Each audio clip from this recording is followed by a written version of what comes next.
Biografia de Eurípides Barçanufo. Para quem não está muito familiarizado, eu falei de Chico Xavier, mas apesar dele ter sido, até hoje, o maior médium que existiu e existe até hoje no Espiritismo, ele não começou o Espiritismo no Brasil. Existiam alguns irmãos e irmãs que trabalharam muito antes dele, Eurípides é um dele, e ele possuía uma mediunidade especial, uma mediunidade diferente. Eu não vou dizer quem vai trazer para nós, é a Kelly Souza, vai estrear como palestrante na casa no dia 28 para falar de Eurípides Barçanufo.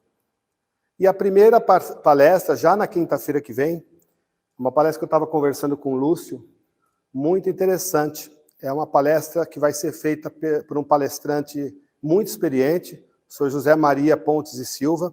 Ele tem muitos anos de espiritismo, faz palestra em diversas casas, e ele vai fazer a palestra sobre a prece de Caritas. Para quem não conhece, Caritas é a palavra em latim, que em português significa caridade. Essa prece, ela foi trazida por um espírito que se intitulou Caritas e que se apresentou para uma médium em Bordeaux, na França, nos tempos lá de Kardec, na noite de Natal do dia 25 de dezembro de 1783, 1873, perdão, ela se apresentou para esse espírito se apresentou para essa médium e nos trouxe a prece de Caritas. Caritas significa caridade. Então, fica aí o convite para que na quinta-feira que vem possam acompanhar, ou de casa, ou aqui no salão, especialmente aqui no salão, para pegar a energia, né, Lúcio? Depois o Lúcio vai falar um pouquinho dessa prece que é muito bonita, tá? Então, vamos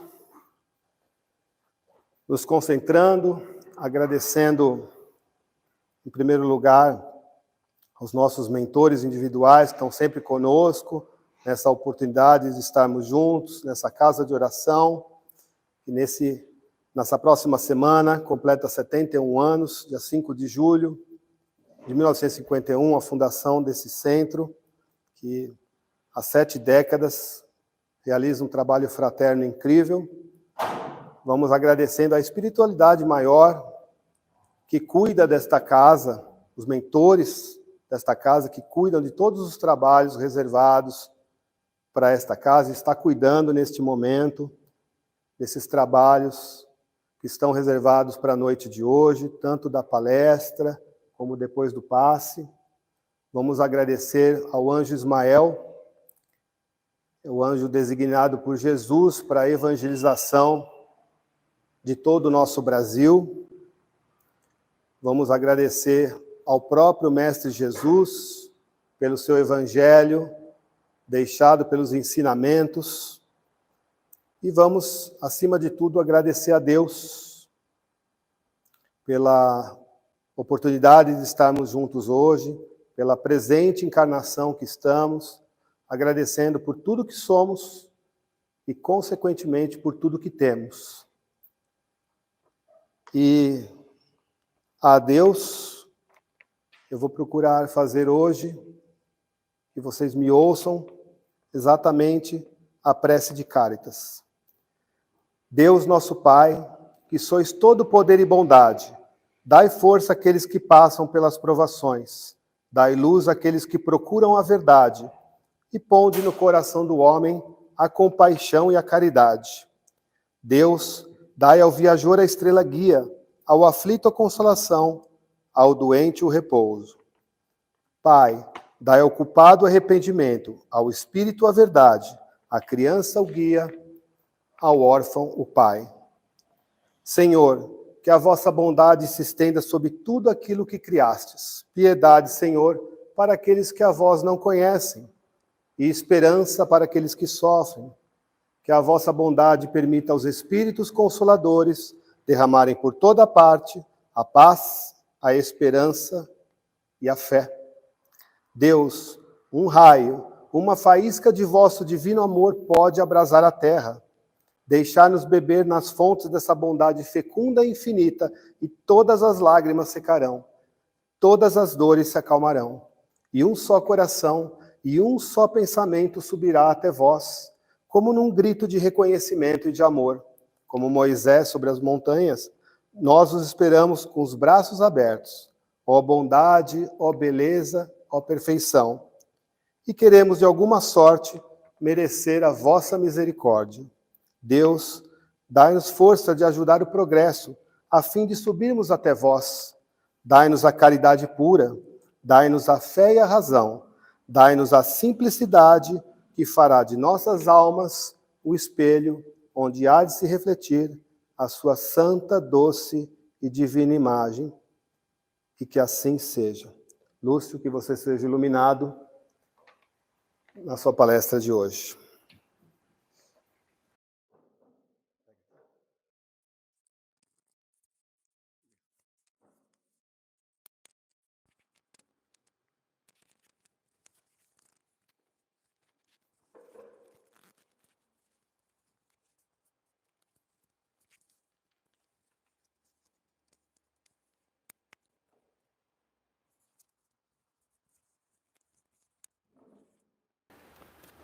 Boa noite a todas, boa noite a todos. Sejam todos e todas muito bem-vindos, bem-vindas. Que bom que vocês estão aqui, que bom que estamos todos aqui.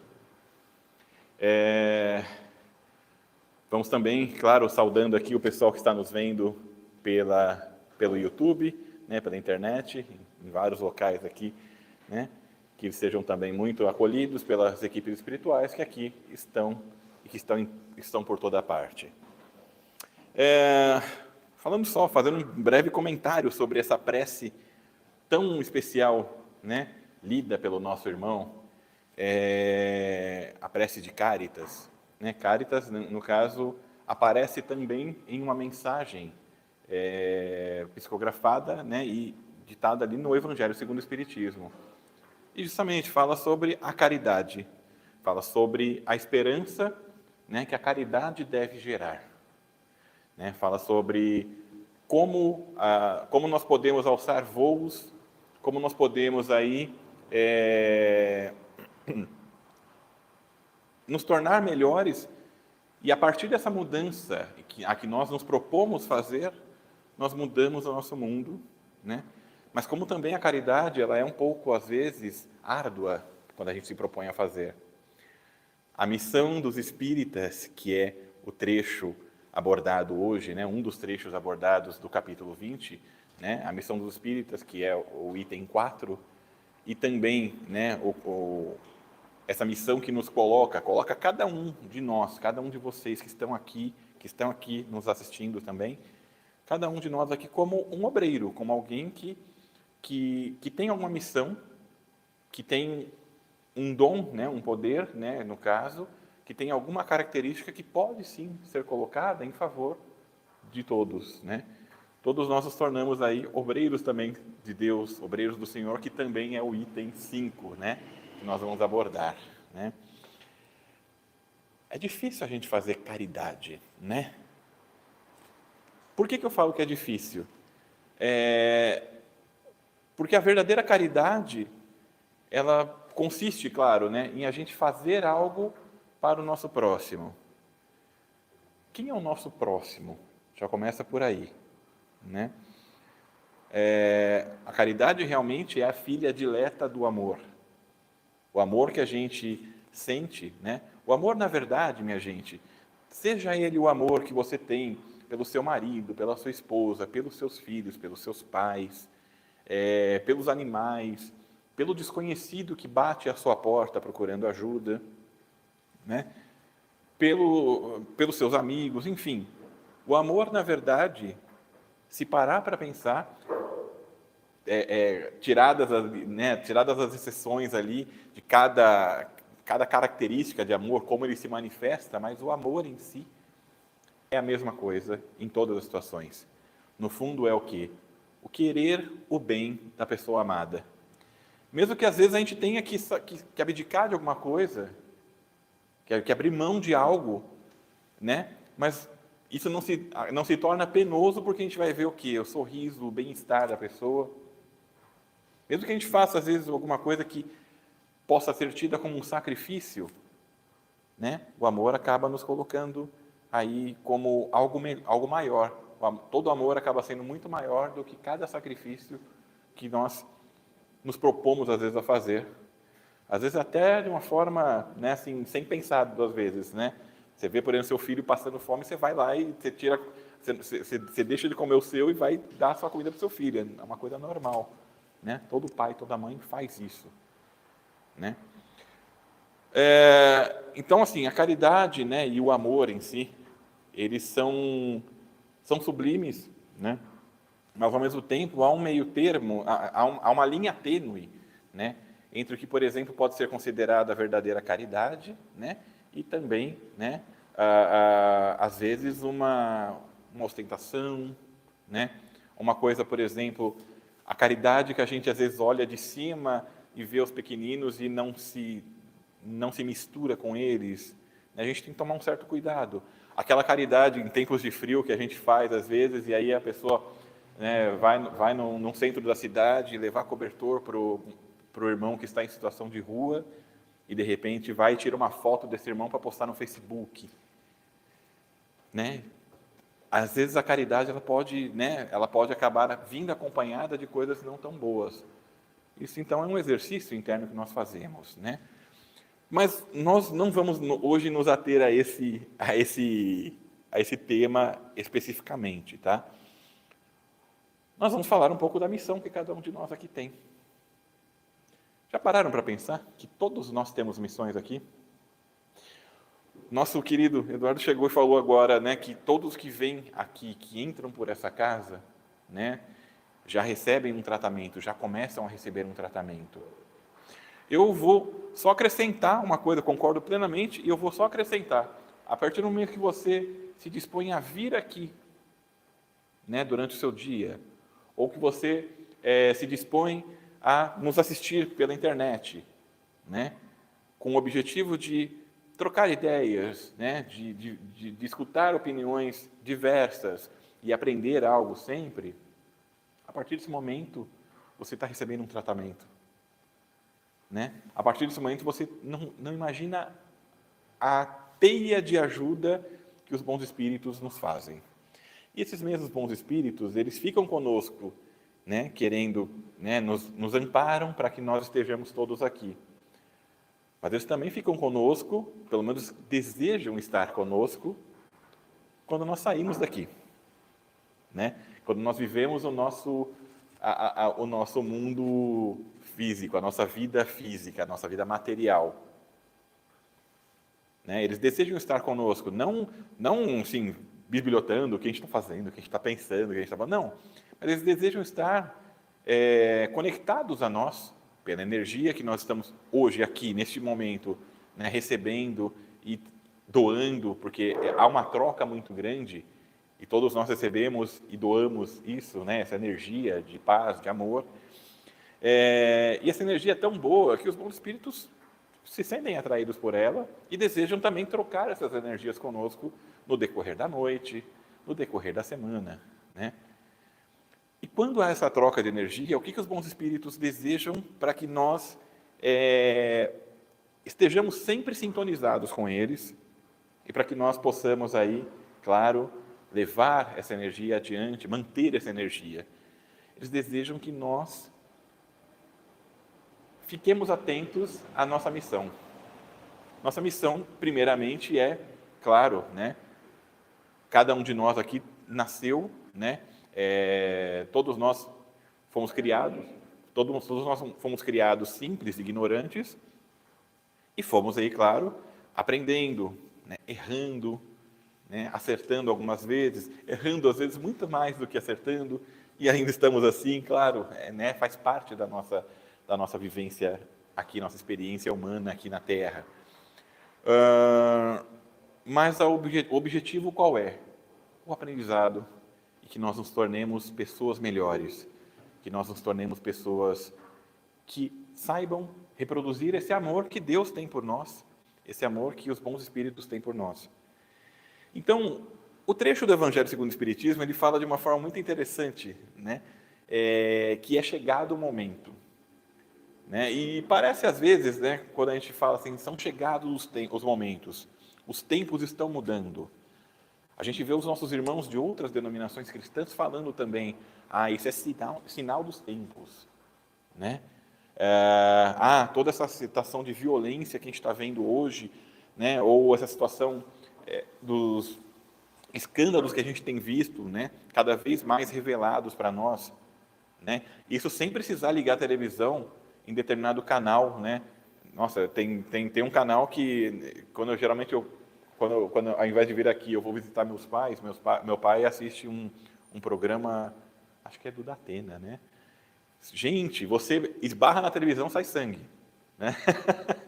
Nada contra quem gosta, mas assim, as energias que nos traem, se você não tiver um cuidado, você pode acabar se contaminando com isso, se tornando mais amargo e tudo mais. Então, né? Não estou falando, não assista. Não, assiste, se quiser assiste, não tem problema. Mas cuidado só com as energias que vêm junto com aquilo que a gente consome da televisão. Mas o que eu quero dizer é o seguinte, a gente vai vendo isso, né? Cada vez mais coisas sendo tiradas, né? Dos véus, né? O véu vai caindo. E a gente fica pensando, poxa, mas por que a gente está vendo isso? Fala-se tanto que o ser humano é melhor hoje, e, no entanto, a gente vê cada vez mais barbárie. Será? Gente, alguns séculos atrás, havia um padre, né, um teólogo, no caso, um padre, ele era tcheco, se eu não me engano, e estava na Alemanha, período da Inquisição. Esse pensador, né, esse teólogo chamava-se John Hus, ou Jean Hus, né? Ele foi um precursor da reforma protestante.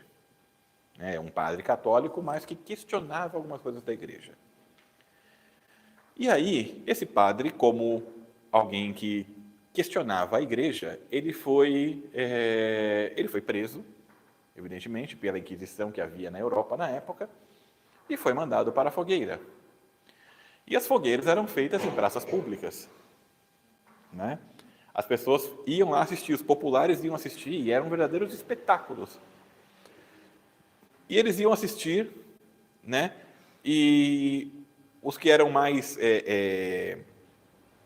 os que acreditavam mais, né, no que a igreja, né, dizia até então, eles achavam que aquela fogueira queimava, então, aquelas pessoas que poderiam ser consideradas hereges, bruxas, e hoje a gente sabe que, na verdade, eram só pessoas que pensavam livremente, né? Mas essas pessoas eram consideradas, né, então, hereges, bruxas, feiticeiras. Então, o fogo seria o que libertaria, né, as almas dessas pessoas e purificaria elas. Então, não raras vezes, os populares, eles iam assistir, levavam os filhos pela mão, né, iam assistir isso, e não raras vezes eles levavam lenha para colocar naquelas fogueiras. E ainda colocavam a lenha na fogueira e diziam para a pessoa que estava sendo queimada, diziam que Deus abençoe. Né? E isso aconteceu com John Hus. John Hus, na verdade, essa é uma das encarnações que dizem de Allan Kardec, né? Alguns séculos antes da seara espírita, né? Ele acabou, né, reencarnando ali naquele momento e viveu dessa forma, foi brutalmente aí executado, né, dessa forma. As pessoas que foram colocar lenha na fogueira, o termo, quando a gente fala, está acontecendo isso, a pessoa vem colocar lenha na fogueira, aliás, vem disso, tá? Vem desse período, né? As pessoas que foram lá colocar lenha na fogueira, elas eram más, exatamente? Não necessariamente. Elas não conheciam, não sabiam o que estava sendo feito, né? Elas não tinham ideia de como elas estavam sendo usadas para fazer aquela maldade. Mas, beleza, voltando aqui. Hoje nós vemos tantos assassinatos, tantas barbáries na televisão. Esse último mês foi terrível, né? O noticiário deixava realmente a gente, se a gente não se cuidasse, era complicado. A gente poderia ficar melancólico, deprimido, né? Ou irritado, né? Indignado, podemos ficar. A indignação, quando ela é canalizada para uma coisa boa, ela é importante, né? Mas, assim, como a gente vê o seguinte, essas pessoas, então, a gente vê essas coisas acontecendo e fala, nossa, o ser humano está pior. Está mesmo. Porque aquela fogueira não escandalizava as pessoas. Os massacres em praça pública que eram feitos, execuções, forca, fuzilamento, né, esquartejamento. Gente, Tiradentes aqui no Brasil foi enforcado e depois foi esquartejado. E era normal, as pessoas assistiam, era um evento. Hoje esse tipo de coisa nos deixa o quê? Indignados. Enquanto houver indignação com esse tipo de barbárie, é sinal de que nós estamos chocados com isso. É sinal, então, de que nós devemos, sim, lutar, né, para melhorar cada vez mais a gente, para melhorar o nosso mundo ao redor, né, e para melhorar esse mundo, então, fazendo com que não haja mais esse tipo de coisa, havendo uma conscientização maior. Né? Segunda Guerra Mundial, 2 bombas atômicas, né, que mataram muitas pessoas. E aí existe hoje esse medo de que haja uma nova guerra mundial, por quê? Por isso, né? Somos hoje melhores, mesmo que nós não queiramos. São chegados os tempos em que vamos vendo cada vez mais e mais pessoas reencarnando aqui neste mundo, e nós vamos vendo também pessoas que vão desencarnando, e sim, como nós estamos num planeta, né, num mundo de provas e expiações, desde que a gente entra no Espiritismo, começa a estudar a doutrina, a gente lê sobre isso, e é até um pouco assustador, poxa, somos de prova e expiação, né? Quando que nós vamos passar de ano, colar grau nisso, né? Na verdade, essa transição já está ocorrendo. Nós já estamos vendo, por exemplo, crianças nascendo, roubando, por exemplo, o tablet ou o celular do médico e já mexendo praticamente. Quem ensinou, né? A gente vê criancinhas de 2 anos mexendo com eletrônicos que a gente tem dificuldade de mexer. Criança, aliás, antigamente nascia, demorava alguns dias para abrir o olho, né? Hoje elas já nascem com aquele olhão aberto, olhando para a gente e às vezes até sorrindo, se for o caso. Quem ensinou elas assim? Se a gente souber que, né, existe a reencarnação, que a vida não acaba, nós entendemos então que são espíritos muito evoluídos, ou pelo menos muito mais evoluídos que nós aqui, que estão reencarnando, estão vindo povoar esse planeta. Da mesma forma, né, que estão vindo muitos espíritos evoluídos, muitos espíritos que ainda estão agarrados ao mal, que não aprenderam ainda, que não estão conseguindo acompanhar essa mudança do planeta, eles estão tendo a última chance também. Alguns já estão desencarnando, para às vezes não voltarem mais para este mundo. Assustador isso. Não fiquem assustados. Hein? Porque assim, os mundos vão progredindo sempre. Né? Então chega um momento que eles próprios acabam não conseguindo ser felizes aqui com o estágio evolutivo que esse mundo vai ter. Eles acabam indo para outros mundos, um pouquinho menos adiantados. Castigo? Não, de maneira nenhuma. Porque o que eles aprenderam aqui, eles não perdem. E eles vão ajudar o adiantamento desse mundo inferior que às vezes está ali se formando. Igual aconteceu com a própria Terra. Uma leitura que eu sugiro muito para vocês, quem tiver essa oportunidade, é o livro do Edgar Armon, chamado Os Exilados de Capela. Ele fala sobre isso, sobre espíritos que não se adequaram à evolução de um sistema planetário que estava ali passando por momentos semelhantes a esse nosso, né? E acabaram sendo enviados para um planeta até então primitivo, que era o nosso, a Terra. Só que os espíritos eram, para o nosso padrão de então, eram muito evoluídos. Eles ajudaram nas ciências, nas artes, na política, na filosofia, nas religiões, né? E logo, com toda a ajuda que eles fizeram, eles acabaram conseguindo depois voltar, retornar, né, ao convívio daqueles que eles outrora haviam deixados. Deus é sabedoria infinita, e a justiça é infinita, é a bondade infinita. Nada é perdido. Tudo que nós fazemos é de alguma forma aproveitado. Dizem que a flor ela não nasce, né, em, por exemplo, um chão de mármore. Ela, às vezes pode nascer num lamaçal, num lodo, e nasce a mais bela flor. Né? As luzes, por exemplo, né? A gente não, como diria Lulu Santos, né? A gente não teria luz se não fosse escuridão, né? Então, assim, é necessário, às vezes, um dia de chuva para a gente dar valor ao sol, né?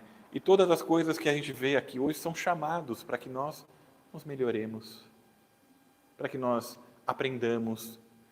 Para que nós aprendamos, sim, no sentido intelectual da palavra, mas, principalmente, no sentido moral. Para que nós sejamos melhores a cada dia. Para que nós possamos fazer aquela avaliação de nós mesmos, às vezes. Poxa, o que eu aprendi? O que eu fiz de bom para com o meu irmão, para com minha irmã? O que eu fiz de bom também para comigo mesmo? Porque uma coisa, novamente falando sobre amor, a gente falou sobre as diferenças do amor, né? E a semelhança, evidentemente, o que tem de semelhante. Mas uma coisa que a gente tem também que ter em mente é que o amor é sempre o amor. O amor é sempre algo que eleva a todos os envolvidos. Ou seja, em uma relação, por exemplo, de amor, seja com seu pai, sua mãe, sua esposa, seu marido, seus filhos ou seus amigos, não adianta nada você sentir amor, doar todo esse amor para outra pessoa e não receber de volta. Aliás, nem só o receber de volta, mas não ter esse amor para com você mesmo. Né? Há um desequilíbrio aí. Nós doamos amor e não sentimos por nós mesmos. E aí ficamos carentes, achando que a outra pessoa, de repente, tem a obrigação de retribuir e não tem. Né? Nós é que temos que amar a todos os envolvidos, começando por nós mesmos. Né? É até mesmo o que Jesus ensinou na prece que ele deixou para a gente, né? A gente tem que amar, né? Na verdade, a gente tem que perdoar aos outros à medida que vamos perdoando, mas isso também vale para o amor que nós sentimos. Nós devemos amar, né? Na medida que nós queremos ser amados, né? Porque a gente começa a amar a gente mesmo. E a gente cria uma atmosfera tão grande que vai aproximando pessoas que estão na mesma vibração. E sobre a nossa missão, né, sobre cada um de nós aqui ter a missão de ser um trabalhador nessa seara de Deus, nessa seara para um mundo melhor, para construir um local de paz e de amor. Gente, todos nós aqui fazemos o nosso propósito, né, nos propomos a mudar. Temos aí o nosso guia, o nosso modelo. O que nós precisamos agora é de força, fé. Né? Parece até coisa de academia, foco, força e fé. Não, eu não faço por sinal, estou precisando. Mas assim, a gente precisa, na verdade, ter a força e ter o foco. Mas por que a gente precisa ter força? Porque nem sempre a gente se propõe e as coisas e a mudança ocorre. Nem sempre a gente se propõe a ser melhor, ou, por exemplo, até mesmo ajudar o nosso próximo, e essa ajuda ocorre, de fato. E aí a gente pode acabar desanimando. Não desanimemos, tenhamos força. Saibamos que tudo é passageiro, e quando nós temos esse foco, essa força, nós tendemos a acreditar mais que as coisas vão dar certo. Principalmente quando a gente quer seguir um caminho e cumprir a nossa missão, aquilo que nós nos propomos a fazer. Tudo que eu falo aqui para vocês, meus amigos e minhas amigas, serve para mim, primeiramente. Né? A gente pensa que recebe um tema e tudo mais, fala, poxa, esse tema, né? Poxa, eu tenho tanto para aprender. Né? Então, assim, a gente vai pensando, né, analisando aí algumas leituras, né, algumas posições também de outras pessoas que falam muito sobre o tema e que já aprenderam bastante, e a gente vem aqui e traz para vocês, né, para que nós todos aí tenhamos esse entendimento e a gente se ajude, né? No final das contas é isso. Há uma troca de ideias, é uma troca de energias também que ajuda a cada um de nós. Eu desejo então que todos fiquemos na paz, que todos fiquemos com essa energia, que todos estejamos aqui com muita paz, com muito amor. E vamos agora, agradecidos que estamos por este dia, por estarmos aqui todos reunidos, seja neste ambiente de forma presencial, seja no ambiente virtual, recebendo também toda essa energia de paz, de equilíbrio, de amor. Vamos abrir os nossos corações e vibrar por todos aqueles que necessitam, vibrar por todos esses nomes que estão aqui na mesa, na caixinha de vibrações. Vamos vibrar por todos aqueles que não têm para onde ir, não têm onde dormir, o que comer, estão pelas ruas. Pelos idosos que estão em abrigos, pelas crianças que se encontram em orfanatos, para que em ambos os casos encontrem mãos que zelem por elas. Vibremos também por todos aqueles que se encontrem perdidos, às vezes que erraram e que hoje estão aí reclusos em penitenciárias, em casas de correção. Vamos vibrar por todos os doentes, por todos os tipos de doença, por seus familiares, pelos profissionais envolvidos nos processos de tratamento e de cura. Vamos agora vibrar por todos aqueles que falam mais de perto ao nosso coração, nossos amigos, os nossos familiares. Vamos pedindo permissão para nos dirigirmos agora espiritualmente à nossa casa. Entrando pela porta principal, nós vamos acendendo as luzes, iluminando cada canto escuro que ali tiver.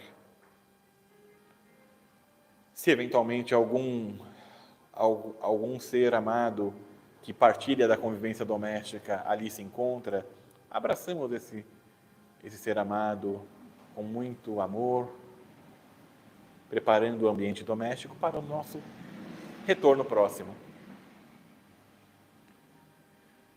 E vamos agora, voltando aqui a esta sala, vamos vibrando por nós mesmos, deixando essa luz, deixando esse amor entrar por todas as fibras do nosso ser, percorrendo o nosso espírito, o nosso corpo, deixando uma sensação de equilíbrio e de bem-estar.